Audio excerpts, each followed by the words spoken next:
Здравейте на всички! Днеска ще направим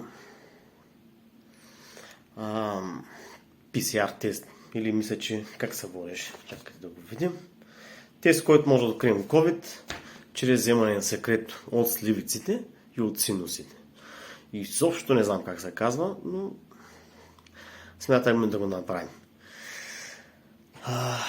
От няколко дни не се чувствам добре. Нямам температура. Но имам от време на време имам някакви симптоми на синузит, който се обажда и искам да разбера дали преди новата година, за да мога да празнувам с хора, дали съм болен от COVID, дали имам някаква зараза от COVID.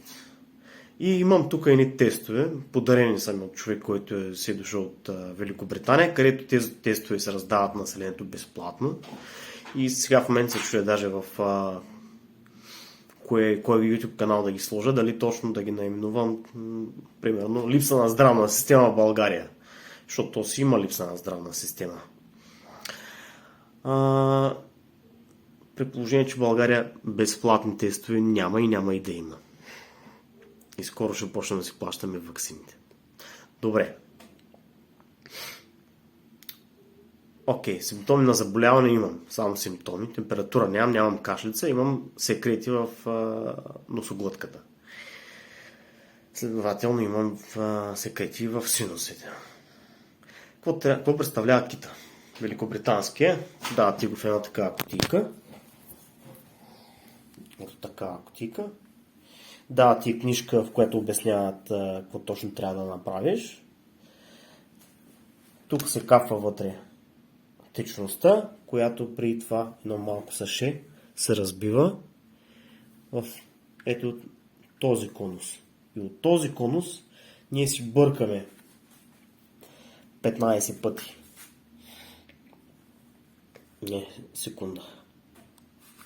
4 пъти в сливиците, 10 пъти в едната ноздра и след това 15 секунди въртим в този конус. Дайте сега да видим как ще стане това. И аз не знам. Ето, отвори тук. Отваряме.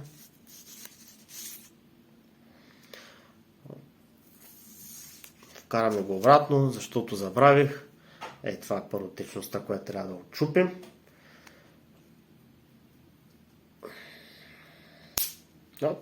Добре, успешно. И сега я изтласкваме ето тук.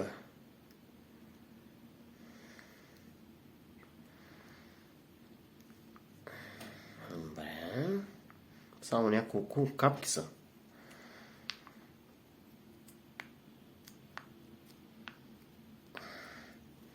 Интересно, мислех, че е повече. Добре. Вземем тюба. Не съм го докосвал никъде. И сега имам си едно огледало тук. Намерих. Ще мръдна и камерата.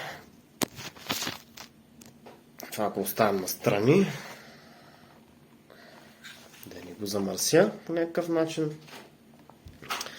И това сега отива в сливицата.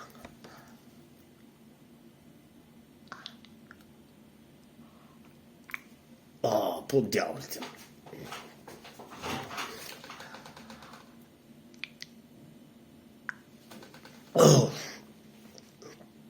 Добре.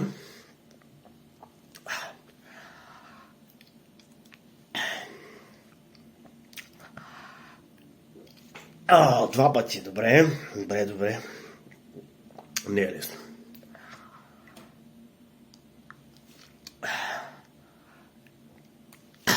Малко ме се насмил зъбите.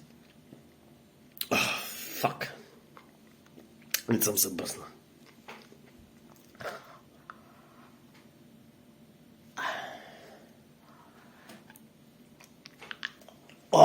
Шит.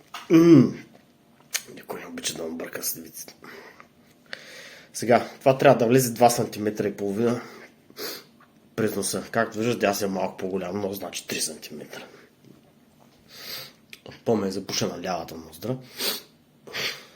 Следователно влиза там. О, майко ме.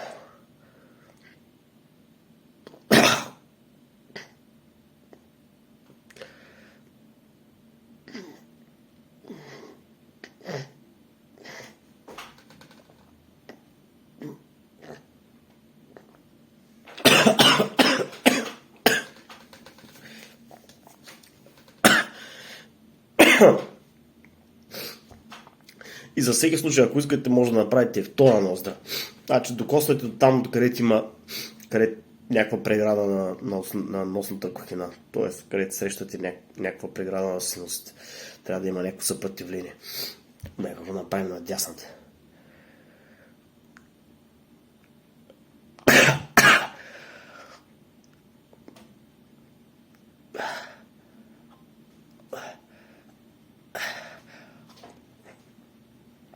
Въртите 10 пъти. Не знам колко пъти са.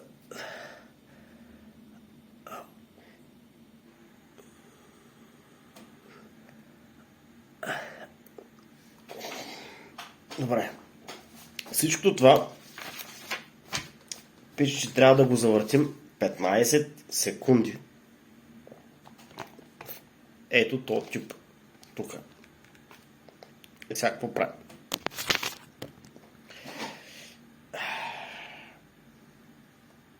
Слезаме докато има 2, 3, 4, 5, 6, 7, 8, 9, 10, 11, 12, 13, 14, 15. Аз още малко тежи назад.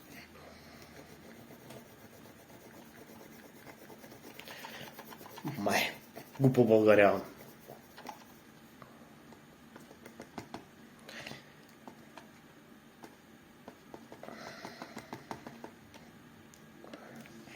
Сега трябва да издържим възможно най-много. Това може да се кари такъв е. Трябва да го изкараме.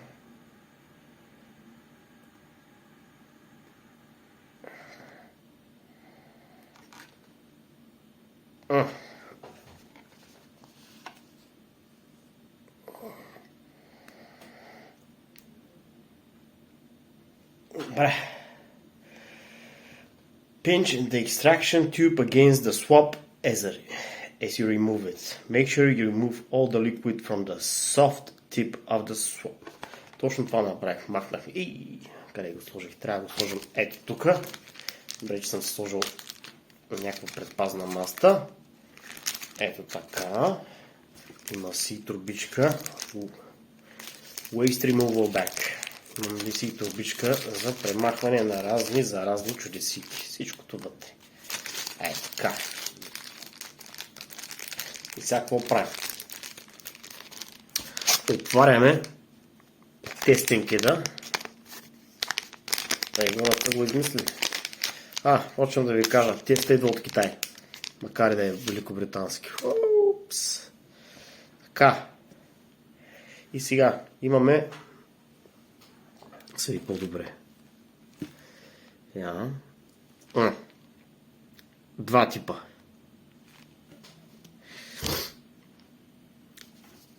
Може да го сложим на две места. Тук пише, че трябва да го сложим да го капне в буквичката S. Следователно трябва да сложим две капки в S. Обръщаме го наобратно и две капки. Трябва да се уверим, че това, което капваме, са капки, а не балончета. Така пише. Чакайте секунда, че не го виждате. Аз какво правя?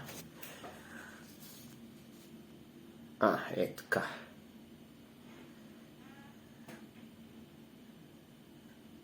Една.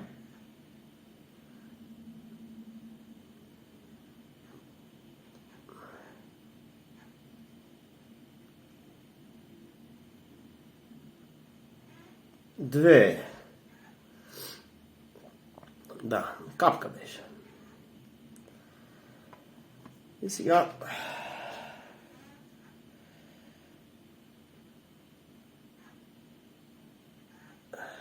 това нещо Смятам да го оставя тук още да работи. Го оставяме за колко? За 30 минути го оставяме. И след 30 минути ще дам да го проверим. И да видим. Ако е една чертичка C, означава, че имаме негативен резултат. Ако имаме C и T, две чертички, като на бременните, значи имаме позитивен резултат. Пичове, имаме резултат. Ей го накъде е.